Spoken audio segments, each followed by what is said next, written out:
All right. It is a little after 2, so I think we're ready to go. Thank you everyone so much for coming and happy Soil Health Week. Um, what better way to celebrate than to hear Alissa LaChance, our speaker today, talk about the link between healthy soils and human health. Before we get started, just a couple housekeeping things. Please keep yourself on mute. Throughout the talk. If you have questions, you can pop them into the chat, and I'll monitor the chat, and we'll have some time for questions at the end. And this is being recorded, so just so everyone knows. But without further ado, I'll let Alissa introduce herself.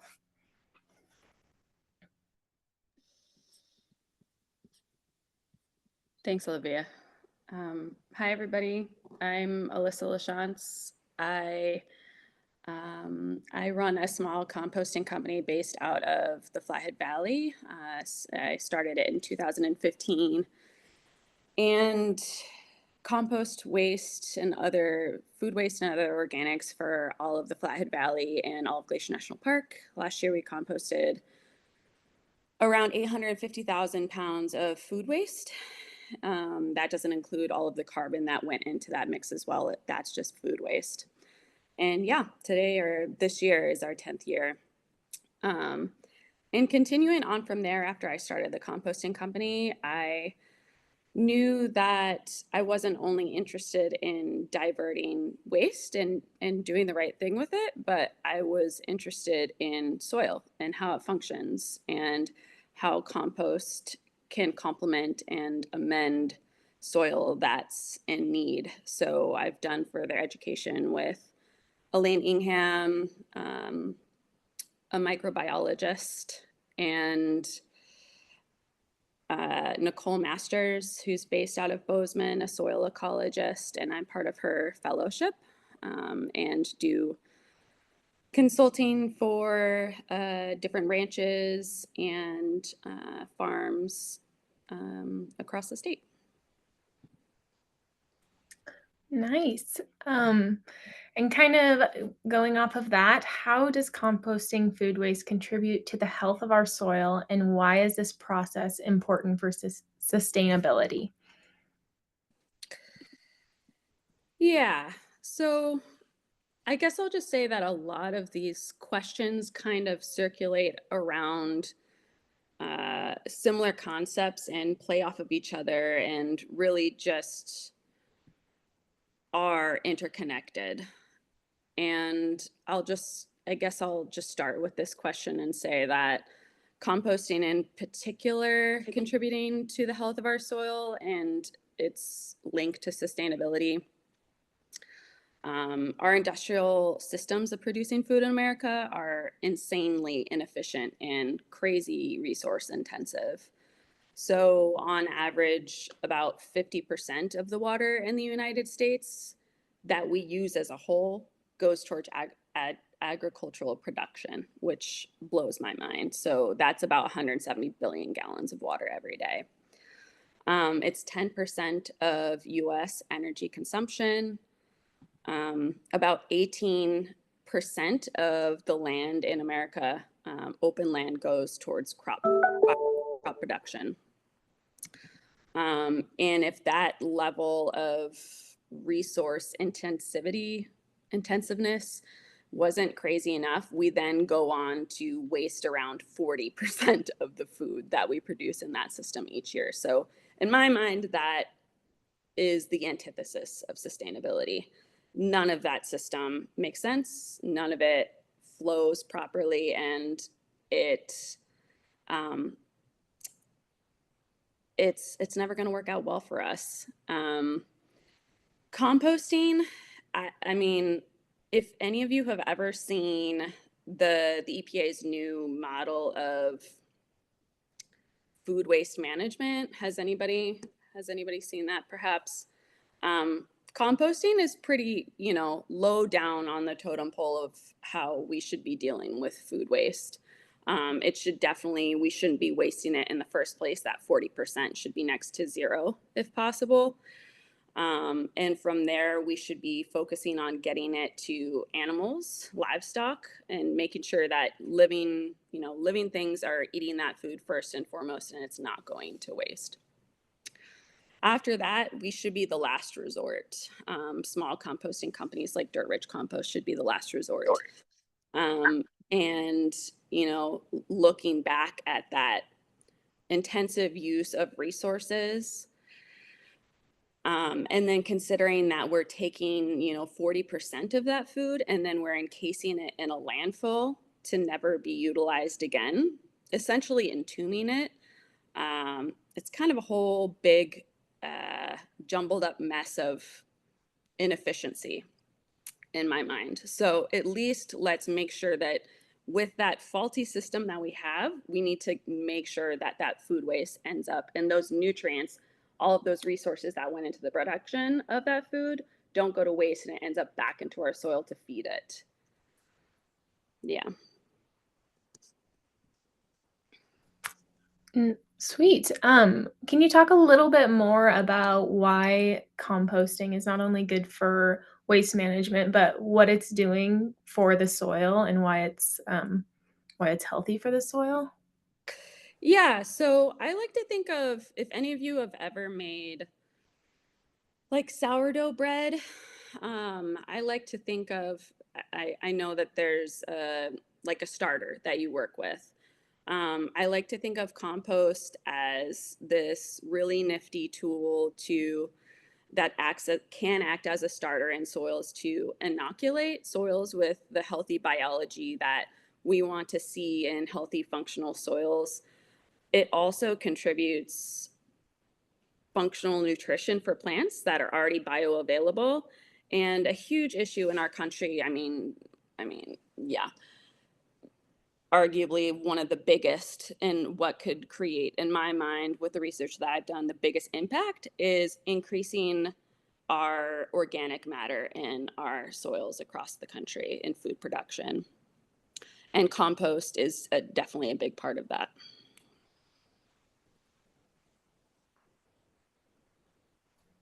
And why is soil health such a critical factor in ensuring sustainable production of healthy foods?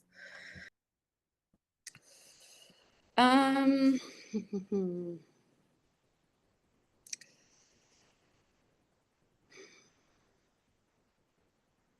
I just had my first child 5 months ago, and my brain and processing speeds aren't what they used to. So thanks for giving me a little time to process these questions and decide what I want to say.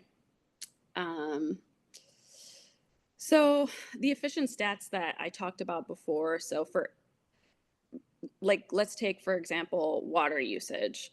If we were to increase organic matter across the cropland in our country by about 1%, that soil can hold an additional 20,000 gallons of water per acre on the top 6 inches of soil. So when we increase organic matter, the soil functions as it should, and it acts like a sponge, drinking the water in when it's provided and making sure that it's held in the soil and able to be utilized by plants even in times of drought, instead of the puddling that you might see with a soil that has an aggregation that's been destroyed due to tillage and excessive synthetic nutrient application, herbicide application. We see that water can properly be held in the soil and utilized by plants for an extended period of time. And if we were to increase all active cropland soils in America's organic matter by just 1%, we'd save about 7 trillion gallons of water in agricultural production each year. So that's like, to give you a visual, that's like covering the entire state of California with 3 inches of water.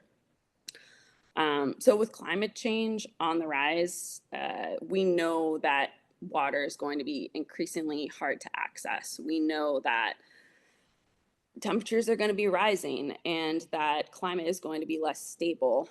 The idea of having healthy soils that function properly is going to be absolutely vital to ensure we can continue to grow food and also not continue to contribute to the issue of climate change with our production methods. Nice. And obviously, we talked a little bit about the compost, but overall, how can we maintain and improve soil health to support a reliable food system? Yeah, I mean, for anybody that wants to chime in here that's like on this call, why are you here? Like, what are you ranching, farming? Are you a backyard gardener? Anyone that wants to chime in or put it into the chat?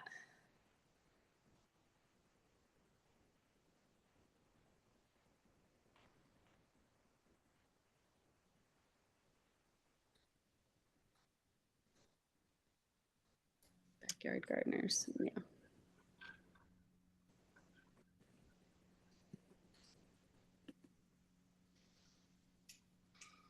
Yeah. I mean, the tools that you can use are, the same. It's just a different um, scale if you are a backyard gardener versus a rancher and a farmer. Um, yeah, I'm curious about the different tools that everybody else here has already been utilizing and what they've seen in terms of how their soil has changed. There's so many different, really amazing resources out there now in books and YouTube videos and all the things to help get us information about how we can improve our soil and create a better food system.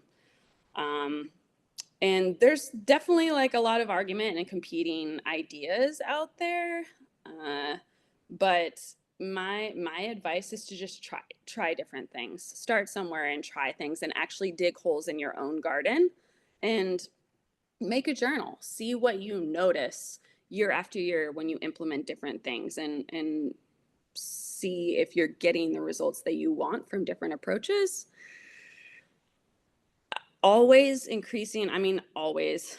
I have worked with a flower farm that has an organic matter of like, I think it was nearly like 20% or something. At that point, it's focusing on building your organic matter isn't necessary, but the vast majority of gardens and farms and ranches out there could use with use organic matter increase. So making sure that you're using mulches, leaves, instead of raking up leaves and putting them in the gutter or in the gutter to be sucked up by the municipality, you need to save those leaves. You need to make sure that they end up on your garden. Growing cover crops and making sure that you have a diverse rotation in plants and diverse, plants that you're growing actually contributes to the soil health, the health of your soil in a really passive way because the plants are doing the work for you. When you have a diverse crop that you've planted and you're using cover crops, what's happening is, and those plants I'll say are healthy, what's happening is your garden plants are photosynthesizing and they are creating sugars and energy in that process. And the more sugars and energy that they have to go around, um, maybe half of it ends up back in the soil to feed microbiology, to to build carbon in the soil, literally infusing the soil with more carbon and storing it from the atmosphere into your soil and helping it to function better. So your plants are actually arguably your biggest allies in building organic matter. Um, Feeding microbes in your soil. I'm sure a lot of you have heard all about soil microbes because of a lot of people's work, but Dr. Elaine Ingham has talked so much at length about all of that, about those concepts, making sure, creating good compost, even if it's really a small scale compost, um, and applying it to your garden, mulching, manure, making sure, just a hint here, especially if you're in Montana, if you are working with manures, be super careful about where you're getting them and make sure that they are not contaminated with herbicide. I can't tell you how many people have come to get my compost and said that their neighbor gave them manure, they composted it, and it destroyed their garden. So making sure that whatever that animal ate was not sprayed with herbicides. Uh, did I hear somebody just pipe up a second ago? No? Okay. We do have a couple questions where I think it might be appropriate to ask them now. Yeah, right. How would you suggest using compost in a new garden? Yeah. In a new garden, like what would the application look like? I'm assuming is the question. Pipe up if that's not what you mean. Um, if I, it totally depends on what your soil looks like. I'm going to assume that all of the people here that are sitting in on a talk like this are a little bit of garden nerds or kind of want to get into it. So, in that case, I would suggest sending your soil in to be tested first and foremost before you do much amending at all. Um, I like to work with Regen Ag Labs. Um, I used to work with a company for biology that is no longer doing what they're doing, and so I don't have a great suggestion on that one at this time. But I know Penn State does some biological tests. I would be making sure to get your basic mineral test of what your soil looks like, and then sending your a sample in for the biological components of your soil as well. Um, just so you have a starting point to know what your adjustments are doing. If you want to check back in 5 years, you don't need to, because you can see the proof is in the pudding. If you're seeing your plants are doing well, they're not having a lot of pest pressure, then you probably don't need to retest again. But if you want to get, nerdy about it, it's great to have a baseline that you can return back to and refer to. Um, but if you're building raised beds, I always say, like, start with like find a good compost. All compost is not the same. Yes, they're brown. They look like soil. And I could show you 10 different composts and they are completely different. They will have a completely different effect on your soil. That sounds like it could be a little overwhelming. Like, okay, well, how do you choose? Honestly, like, not always, but sometimes I would a lot of times I would say look for the small composting company whose prices are probably higher and it's probably worth paying it.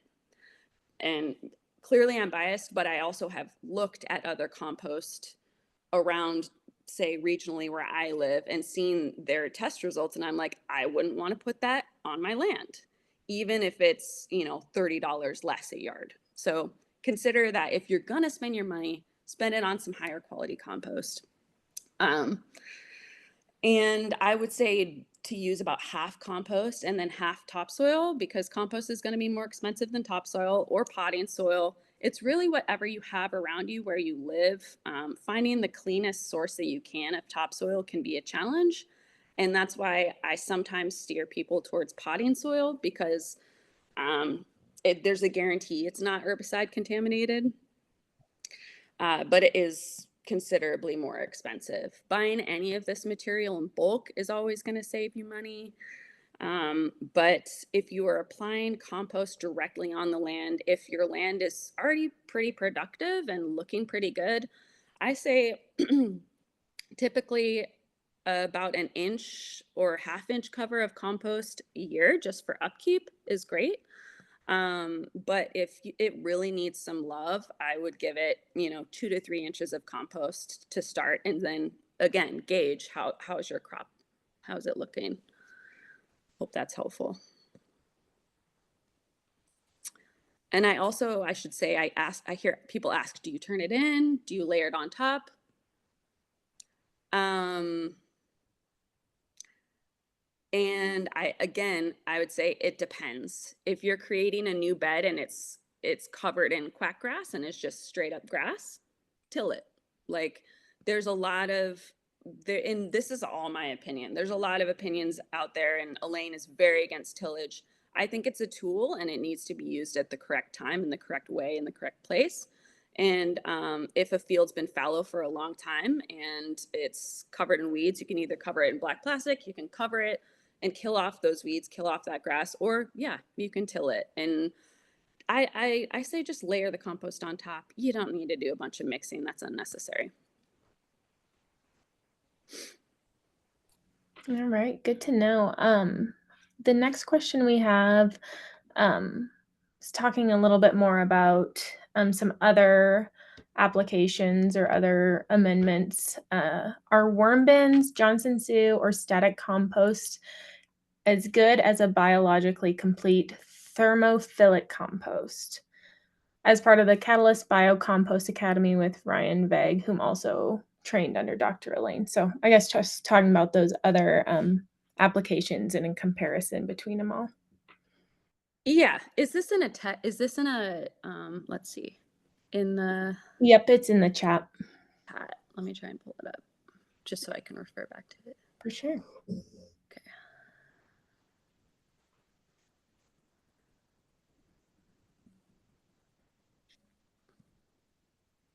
Thanks. I'm just trying to find it. I'll just start by saying like all of those methods are different. It's not one's better than the other. One would be better for your specific context. And what you have to work with. I typically say, in terms of composting, like do what you want to do. Like what type of composting do you enjoy? Um, and then also pair that with considering, you know, looking at your soil tests, looking at what's being called for. I think some basic things to what are the ones that he was wanting to compare? I'm trying to find it. Worm bins, Johnson Sioux, static compost, and then biologically complete thermophilic compost. They could all actually end up looking very similar to one. They're just different methods. They can end up looking very similar to one another depending on what materials you use and put in them, and how long that process happens, how much moisture is in there. I guess again, I would say whichever one you want to do, you can accomplish what you need. Yeah. Sure. And then, sorry if you already said this, but what is the method that you primarily use? And can you kind of explain the context of why? I could give a, multi-week course about it, but uh yeah, I mean, so the different types of materials that you put into a compost are a different type of feedstock, and they all have different types of nutrient qualities. So if you're putting a lot of hay into a compost or leaves, those are going to be much higher in potassium. Whereas if you're creating a compost, and all of which you can do with these different methods that he's talked about, I guess Johnson Sioux is typically more woody based material, if I'm remembering correctly. So it's probably, and because of the worm composting part of that process, it's going to end up being more fungal dominant, and probably not as high in potassium.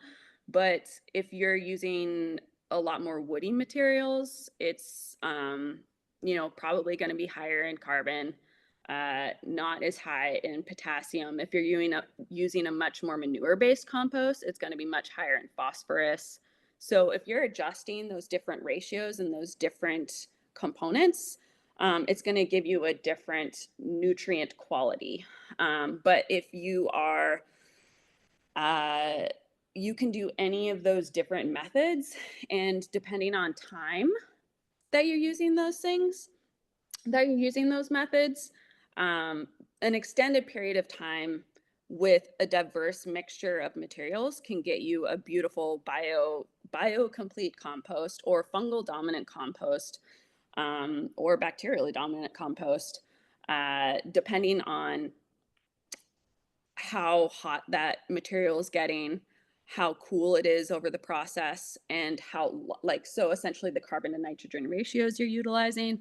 and how long that process spans over. So if it's a cool static compost and you are putting a bunch of woody material in there over a longer period of time, and you let it sit for a year, you're gonna, or two, you're gonna have a much a diverse array of uh, microbes that do best, that are best suited for like trees or shrubs or something further along the line of um, ecological development. But if you use that same method, if you use a method of thermal composting with those same materials and you decide to utilize it at a time like after maybe like 4 or 5 weeks, it's going to look very biologically different. Does that make sense? And also, I mean, arguably some of those nutrients might not be plant available quite yet because it's a pretty short process that you've undergone. Sorry, this is like getting a little heady and like, yeah, but No, absolutely, I appreciate that. One more question that's, sort of in the very, like, technical, area is, do you suggest using peas to bioassay to see if compost is contaminated? yeah, I do. Especially if it's a compost, that's a great question. So they're saying, do you suggest doing a bioassay to test if your compost is contaminated? And that is actually a more effective way to tell if a compost has been contaminated with herbicide than to send it into a lab and it's, free besides the cost of the seeds. So a bioassay is essentially taking that compost, and I encourage people to come grab my compost. I'll give them a free sample, and they can test it out on their seeds and see how it goes. And if they're not liking what they see, or if they're seeing plants, you can look up online, herbicide contamination peas, and see what it looks like. They're often in like a spiral. They look really leggy. Sometimes, if the herbicide contamination is high enough, they won't even grow. And I certainly suggest, undoubtedly, if you're getting a compost or looking at a feedstock of manure, or getting a compost that has a manure component or a hay component or straw component, bio do a bioassay first before utilizing it. Gotcha. Sweet. I'm gonna kind of bring it back to our broader compost discussion and talk about food a little bit more. But please continue to put your questions in the chat, and then we can take a look at those if once we get through these. But my next question is, in what ways does soil health directly influence the nutritional quality and overall health of the food we consume? Yeah. So, again, coming back to the photosynthesis piece, when our soil is healthy, our plants are more effective and efficient producers of energy through photosynthesis. And when they're photosynthesizing properly, more energy can go towards plant growth, defense, and production of nutrients, vitamins, and minerals in that crop plant. So, nutrient quality also affects the taste of that food, and how long it could remain fresh and shelf stable, which is also an important component of not wasting food, right? We compost for different grocery stores, and they are a huge perpetrator of food waste. That is a big, prominent stage in which food is wasted. Um, when soil is healthy, it increases a plant's immune system and ability to fight off bad fungi.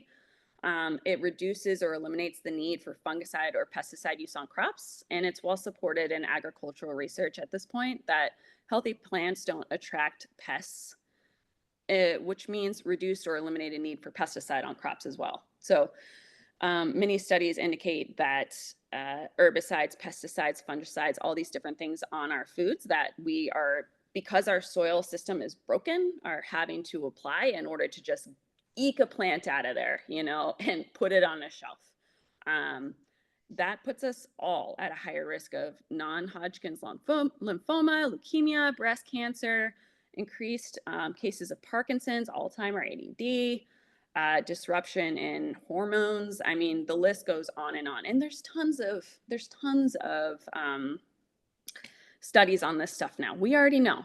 It's just that the agricultural system in America is just a giant behemoth, and it's going to be a challenge to steer it differently. But there's a lot of uproar and activism happening and education in the sphere of food production in our country now, and it's happening. It's slowly changing, but it's going to take some time. Um, yeah, I mean, can you imagine an America in which we no longer have to use all of those toxic chemicals and pollute our waterways, our soils, our bodies, not just our bodies, but bodies of other animals and living things across the country and the planet? What other societal problems might we solve just by improving our soil health? Yeah.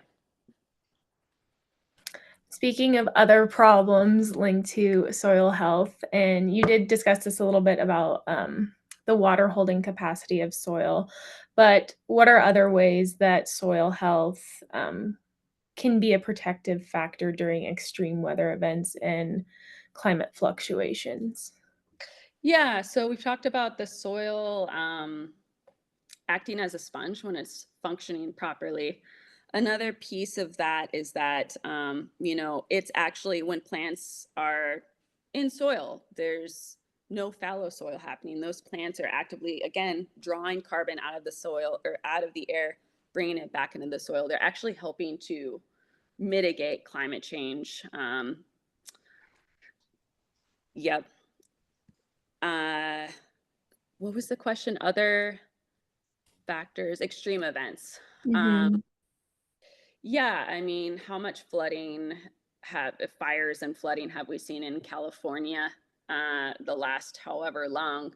Um, I'm actually I'm in Palm Springs right now. It's very nice. I'm visiting family. And, this is the epicenter of a lot of food production in our country. And I hear from my family when they have huge rain events, it's just a mayhem that there's water, instead of water percolating through our soil systems and back into aquifers or being utilized by plants properly, they are pooling in mass amounts on top of our soils and sweeping topsoils away. They're sweeping, that water is sweeping synthetic herbicides, pesticides, and um, nutrients into our waterways, into our oceans. So it's not having a soils that don't function properly absolutely are a huge component of um, flood events in our country. Uh, Also, there's a decent amount of studies at this point around, um, you know, having soils that have crops or vegetation growing on them versus being left fallow, cover cropping instead of being left fallow can dramatically shift the regional temperatures and rainfall in an area. So, a study in the US Midwest indicated that areas with extensive cropping, rather than being left fallow, contributed to an additional anywhere from 1 to 5% increase in precipitation over that area compared to the fallow fields. Um, Bare soils increase land surface temperatures and regional warming. Uh, Never good when we're trying to grow food and climate change is already mm, creating issues with, temperature increase. So healthy soils and vibrant plant growth contribute to temperature moderation in a region and helps to buffer against temperature extremes. Yeah, heard, which yeah, so connected to our weather events and then in turn our food systems and the reliability, and how soil health can be a buffer in that space too. Uh, Mm-hmm. Nice. Well, my other question is how we started off talking a little bit about just food waste in general. Um, how can we as consumers, as eaters, prevent food waste? What are ways we can keep it out of the landfill before it gets to you as a composter? Yeah. I mean, first and foremost, you know, leftovers, eating what you buy, making sure you need what you buy, planning for meals instead of just purchasing a ton of food and hoping that you can get through it. Um, and if you can't, like, share it with community. You're like, oh, I can't, like, I was preparing to give birth this fall and we bought a bunch of food from a local farmer here just so we were ready to go and we could make whatever we needed. And we're like, we're actually not going to get through all of this. Like, we just distributed it to all of our friends, whatever we couldn't eat. So, chickens, like a lot of people in my area get chickens, and that's a great way to utilize food that can go towards animals first. Yeah, continuing to get to know your neighbors and people in the region that you live that might have horses or might have, yeah, other do other animal husbandry type things, goats, sheep, and be like, hey, if there's nothing that if I can't get through all of this, can I bring this to you? Would you be interested in that? So yeah, getting to know your neighbors and making sure that we're supporting each other and creating value instead of waste.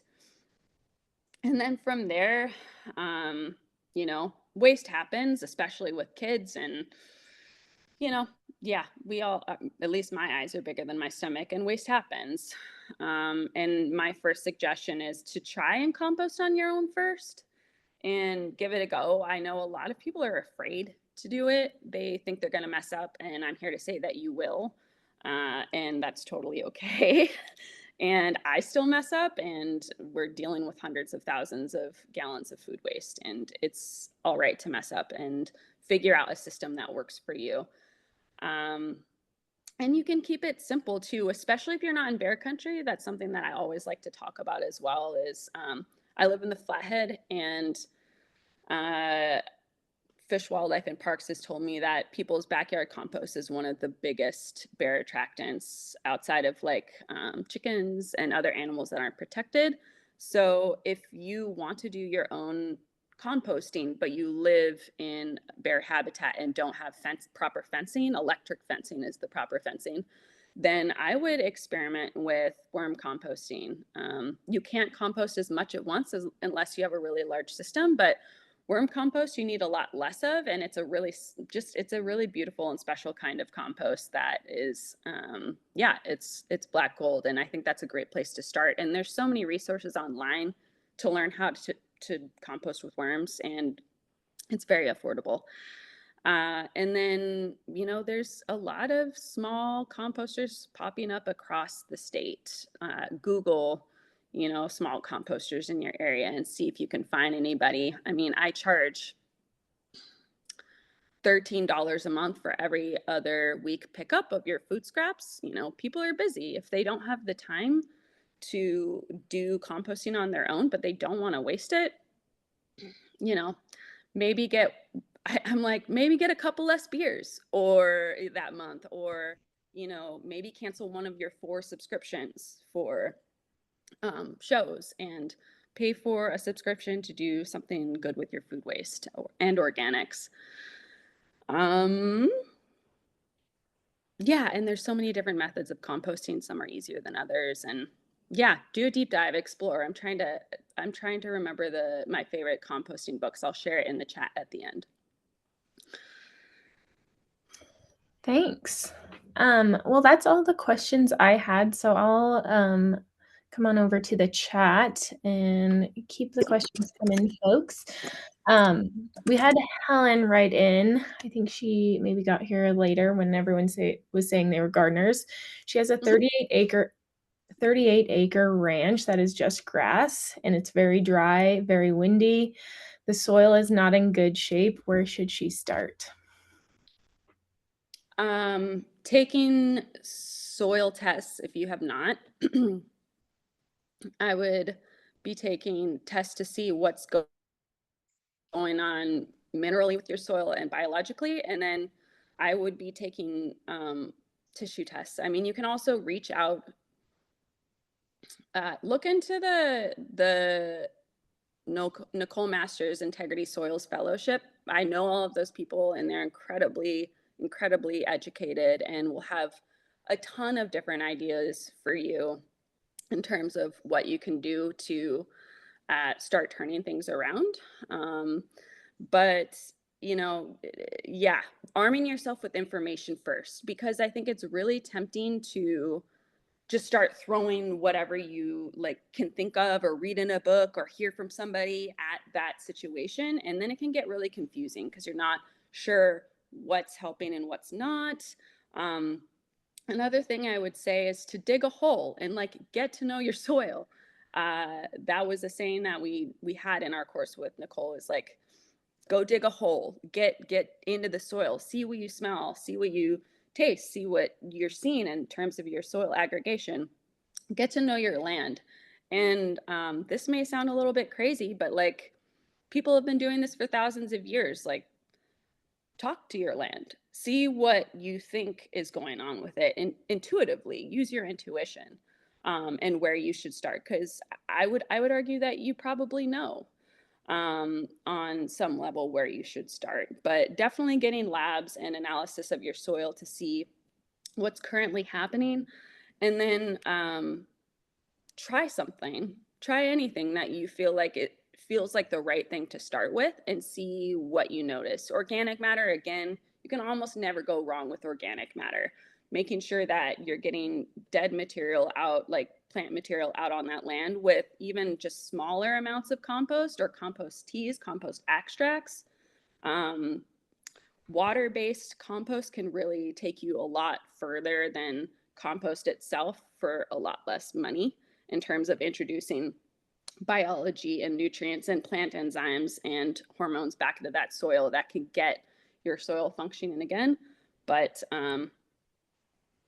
yeah, I will put two books that I suggest looking into, that are pretty reader friendly.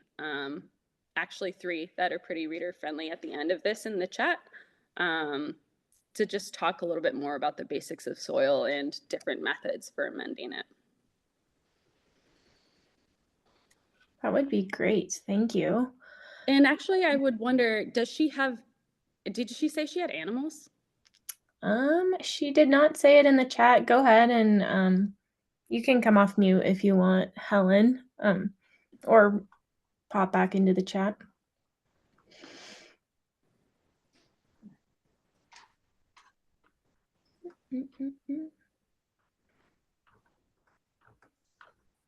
I don't see anything there.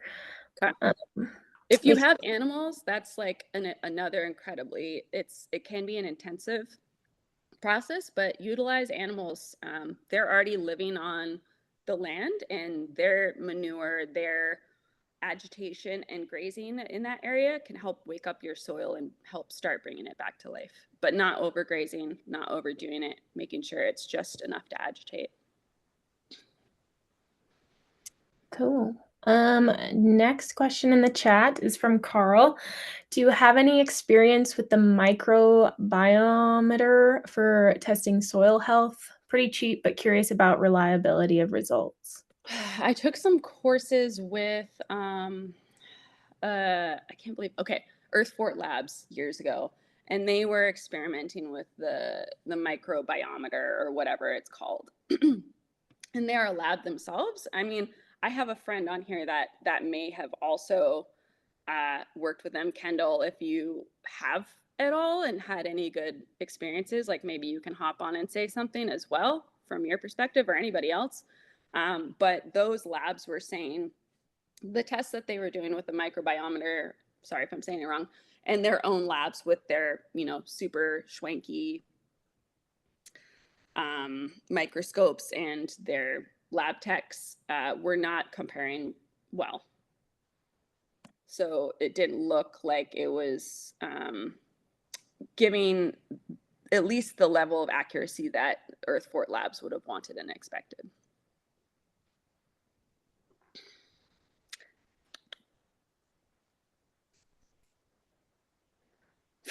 Kendall, I don't remember doing that with you because I have baby brain, but I'm I'm glad we used it together and I can't remember.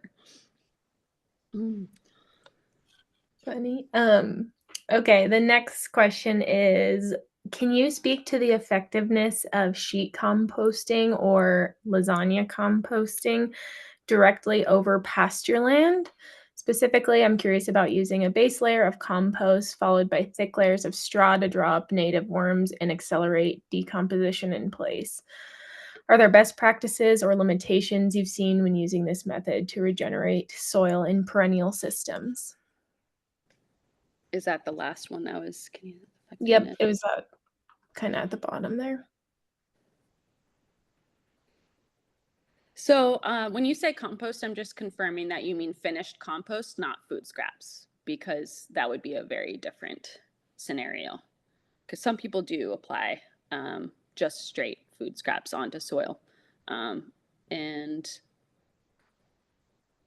uh, I can't see is it J? Yep, he said yes. Yes. Food scraps? Yes, no, it would definitely be finished compost. I mean, I've got a regenerative farm here, and I've never tried this approach, but tons of straw, tons of horse manure, goat manure, urine-soaked straw, leaves from our orchard, even some sod, a Mhm. lot of cannabis stems, and I've been building a compost for quite a long time, and I'm Mhm. just going to spread it. But I just was wondering about doing sheet lasagna that way, or lasagna composting. Like directly onto your fields and not, Yep. yeah. Yep. And then covering it in straw. Have you had any experience with that, or? No, I haven't done it myself, but that would work just fine. Yeah, that would be great. Sounds like a great way to build organic matter and increase your soil water retention in your fields. I would make sure that any of the manure, any of the straw doesn't have specifically aminopyralids sprayed Yeah. on them, you know. But yeah, experiment with that. That sounds like it Yeah, could we be fun we and know our straw guy. yeah, good. Yeah, give it a go and see how it goes. There's nothing that I can think of in my mind that would be problematic about that, and it could probably save you some time. Thank you. I missed one up here. So, Annie is wondering if anyone has attempted to build a Johnson Sioux bioreactor in a cold climate. Do you have experience with that, Alyssa? No, anything that I've done with worms has been inside. Um, Kendall, have you done anything with bioreactors outside? I mean, the end part with the worms is the one thing to consider because they will die in cold temperatures. And, a bioreactor in the winter is not going to be girthy enough to hold enough heat. Like it will stall out, is my imagination. I can't really imagine that it's going to go through its full process at that size, but perhaps. I don't know. Uh, Yeah, the rancher, I'm working with a rancher that has made some really great Johnson Sioux compost, and they're in Great. Malta. But they had it inside. It was inside like a heated shop. But I have multiple ranchers that have outdoor vermicast piles, and they've Nice. had no issues as long as you cover them, have had no issues keeping them alive through the winter. But yeah, like that exposed container, yeah, probably isn't the best idea.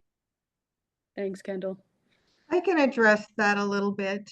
I have an outdoor Johnson Sioux, and Nice. it takes 18 months in my climate because I don't bring it in the winter. It's out, it freezes, it thaws. But this year, after I built it in March of last year, and then in October, it had shrunk down quite a bit, and I just put it in garbage barrels and put them in my garage, which doesn't freeze. So you can do it, it just takes longer to complete the process. Thanks, Sue. Thank you guys. Love the teamwork here and getting everyone involved. The next question is, can you talk about scaling your business and how it's grown? Maybe one success, one challenge. Also, shout out to you for the unique ideas of reclaiming food waste. Thanks, Hannah. Yeah, so I've been doing this for 10 years, and I was the first industrial composter to try and get the DEQ to give me a license in Montana. And I live in an area where, just for some context, there's not as much of sign on, like a buy-in to the concept of, I guess composting has been put into this, political niche of progressive, unfortunately, when it's just something that makes sense and that everybody could do, and that their ancestors, probably just 2 generations, 3 generations ago, all, like most, if not all of them, were already doing. It's not political, but I live in an area that's quite conservative, and a lot of people aren't into the idea of recycling and the concept in general. So it's taken a while to really just educate and push these concepts forward. And a lot of what I do is education and just being present in the community and just talking to people about whatever they want to talk about, and just have that type of influence in the community. And I'm definitely seeing that things are shifting and people are getting to know our company and the concepts that we're talking about, and it's becoming less of like a weird thing. When I first started, it was like, you're doing what? Like, why? You mean, people just really had a hard time understanding it, and it's getting to the point. And I think also just culturally, like Kiss the Ground and all these different things, movies and different documentaries and education across the country that people are watching, they're really getting to understand the importance of completing that carbon, that nutrient cycle of organics. So that is definitely helping to grow our company, but it's been a long and slow process and lots of long hours. Carl is another composter on here at Yes Compost in Bozeman. He's great. Anyone, I would definitely say he's got some great compost if anybody in Bozeman wants to go through him or in that region. It takes a lot of just hard work of driving trucks and trailers and being on the ground and available at all times to make sure that things go well, because waste, it doesn't stop getting produced.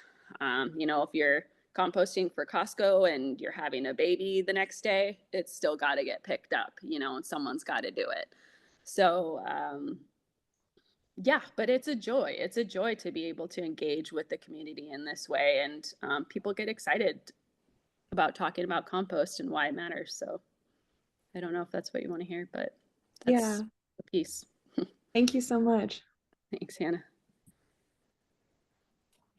Great question and great answer. We still have a few minutes, so are there any other questions from the crowd?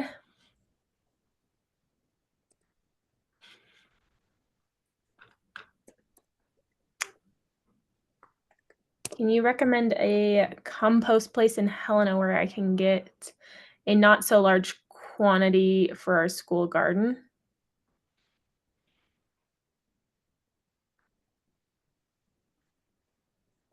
Oh, I think you're on mute.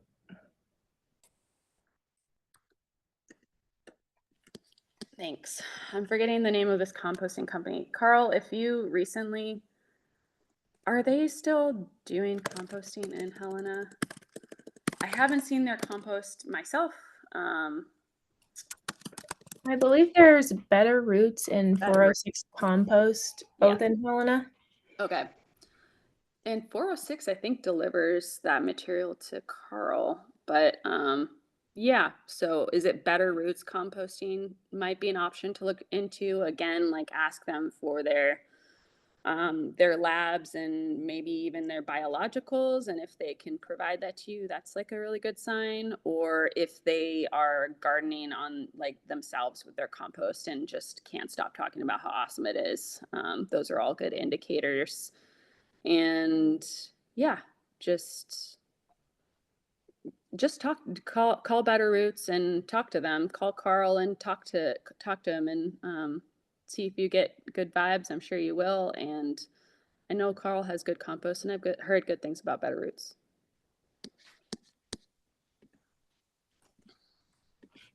Thank you. Oh, yep. Carl said 406 Recycling Compost is also starting to do stuff in Helena. Okay.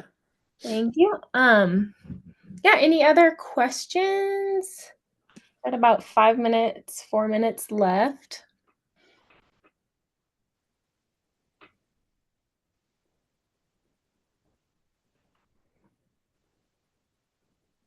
If not, Alissa, do you have any kind of closing? Oh, okay, here we go. What advice today would you give to yourself when you started your compost company? And thank you for sharing. Thanks, Ryan. Oh, boy. Value your time more, and have faith and trust in what you're offering, and make sure that you're standing embodied in yourself and saying, and in how you present what you're doing to the world, and charging what you need to in order to make a living and make ends meet with that business. And have a lot of patience, because it's going to take a lot longer than you think. Great question and great answer. Thank you. Sweet. Well, do you have any closing remarks or anything you'd like to leave us with, Alissa? Yeah, sure. I'm just really glad that everybody, well, thank you to Abundant Montana. Y'all are amazing, doing such important work. And thanks for everyone who's even engaged in these kinds of discussions. And, creating community around this is so important to create the movements and the change and your own backyard and in our communities that we want to see, and be inspired. Like, sometimes so much going on in the world can be so crazy and hectic and feel like we can't have any effect or we don't have any power. But when we're gathering in spaces like this and invigorating and inspiring each other, a lot of great things can come from it. So thanks for being here. Thank you so much, Alissa. And thanks everyone for coming and participating. I thought this was such a helpful discussion today, and such a great way to kick off our Soil Health Week. And just thank you for the work that you do also, Alissa. It is very inspiring, and we're so glad to hear from you. We did record the session today, so if you want to share it with your friends, that will be posted in the future on our YouTube, I believe. So it will be available. Awesome. Thanks so much, Olivia. Thank you, everybody. Yes. Thanks, everyone, and have a good rest of your day. Bye. Bye.